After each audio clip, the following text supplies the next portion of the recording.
Toll ಆಮೇಲೆ commercial ಗ್ಲಾಸ್ಗಳ ಇಳಿಕೆ ಆಗಿದೆ ಸರ್ ಎಲ್ಲ ಆಗಿದೆ. ಅದು ನಾವೀಗ ಅದು ರಾಜಕೀಯವಾಗಿ ಟೀಕೆ ಮಾಡೋದು ಸರಿ ಆಗೋದಿಲ್ಲ. ಆದ್ರೆ ಕೆಲವು ಪ್ರಶ್ನೆಗಳನ್ನ ಕೇಳ್ಬೋದು. 2014ನೇ ಇಸ್ವಿವರೆಗೆ 5.3 ಮಿಲಿಯನ್ ಮೆಟ್ರಿಕ್ ಟನ್ ಅಷ್ಟು ಸ್ಟೋರೇಜ್ ಕೆಪಾಸಿಟಿ ದೇಶದಲ್ಲಿ ಇತ್ತು. ಸುಮ್ಮನೆ ಸಾರ್ವಜನಿಕರಿಗೆ ಅರ್ಥ ಆಗ್ಲಿ ಅಥವಾ ಇದ್ರ ಬಗ್ಗೆ ಮಾಹಿತಿ ಇಲ್ಲ ಅಂದ್ರೆ ಕೇಳ್ತಕ್ಕಂಥದ್ದು. ಕಳೆದ 12 ವರ್ಷದಲ್ಲಿ ಕೇಂದ್ರ ಸರ್ಕಾರ ಯಾವುದೇ ರೀತಿಯಾಗಿ ಸ್ಟೋರೇಜ್ ಕೆಪಾಸಿಟಿ ಡೆವಲಪ್ ಮಾಡಲಿಲ್ಲ.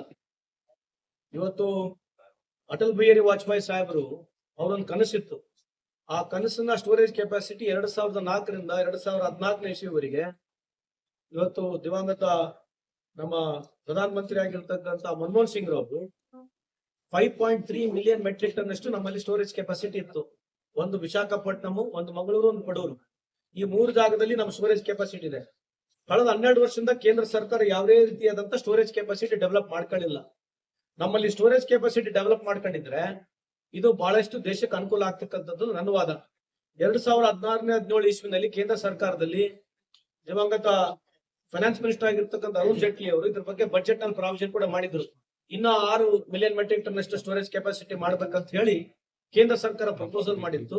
ಕಳೆದ 12 ವರ್ಷದಿಂದ 1 ಟನ್ನಷ್ಟು ಕೂಡ ಎಕ್ಸ್ಟ್ರಾ ಕೆಪಾಸಿಟಿ ಸ್ಟೋರೇಜ್ ಮೋದಿ ಸಾಹೇಬ್ರ ಸರ್ಕಾರ ಮಾಡಿಲ್ಲ. ಹಂಗಾಗಿ ಇವತ್ತು ನಮಗೆ ಸಮಸ್ಯೆ ಇದೆ. ಉದಾಹರಣೆ, ಜಪಾನ್ ಅಂತಕ್ಕಂಥ ದೇಶದಲ್ಲಿ ಸುಮಾರು 259 ದಿವಸದಷ್ಟು ಸ್ಟಾಕ್ ಇರ್ತಕ್ಕಂಥ ಕೆಪಾಸಿಟಿ ಇದೆ. ಇವತ್ತು ಚೈನಾ ಸುಮಾರು 1 ವರ್ಷಕ್ಕೂ ಮೇಲಾಗಿರ್ತಕ್ಕಂಥ ಸ್ಟಾಕ್ ಇದೆ. ಸೊ ಇವತ್ತು ನಾನು ರಾಜಕೀಯವಾಗಿ ಏನ್ ಜಾಸ್ತಿ ಟೀಕೆ ಮಾಡ್ಲಿಕ್ಕೆ ಹೋಗೋದಿಲ್ಲ. ಪರಿಸ್ಥಿತಿ ಇವತ್ತು ತೊಂದರೆಲಿದೆ. ಆದ್ರೆ ಈ ಪರಿಸ್ಥಿತಿಗೆ ಸರ್ಕಾರ ಉತ್ತರ ಕೊಡಬೇಕು.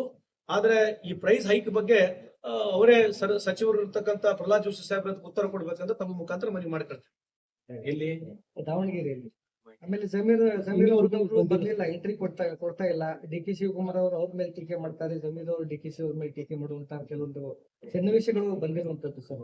ಇಂತ ಒಂದು ವಿಷಯಗಳು ಸಾರ್ವಜನಿಕವಾಗಿ ಬಂದಿರತಕ್ಕಂಥ ಸಂದರ್ಭದಲ್ಲಿ ನಮ್ಮ ಹೈಕಮಾಂಡ್ ಇದೆ, ಸರಿಪಡಿಸ್ತೀವಿ ಅದನ್ನ. ಎರಡೂ ಕಡೆ ಗೆಲ್ಲುವ ವಿಶ್ವಾಸ ಇದೆ ಖಂಡಿತವಾಗಿ.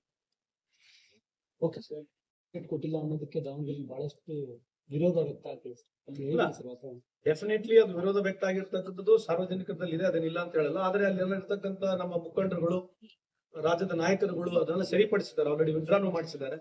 ಸೊ ಹಾಗಾಗಿ ಎರಡು, ನಾನು ಕೂಡ ಇವತ್ತು ಹೋಗ್ತಾ ಇದ್ದೀನಿ, ಎರಡು ಒಂದು ಬಾಗಲಕೋಟೆ ಆಗಿರ್ಬೋದು, ದಾವಣಗೆರೆ ಆಗ್ಬೋದು, ಖಂಡಿತವಾಗ್ಲೂ ನಮ್ಮ ಸರ್ಕಾರದ ಕಾರ್ಯಕ್ರಮಗಳು ನಮ್ಮ ಪಕ್ಷ ಗೆಲ್ಲುತ್ತಂತ ಈ ಸಂದರ್ಭ ಕೇಳಿಕೆ. ಕೆಪಿಸಿಸಿ ವಿರುದ್ಧ ಅಧ್ಯಕ್ಷ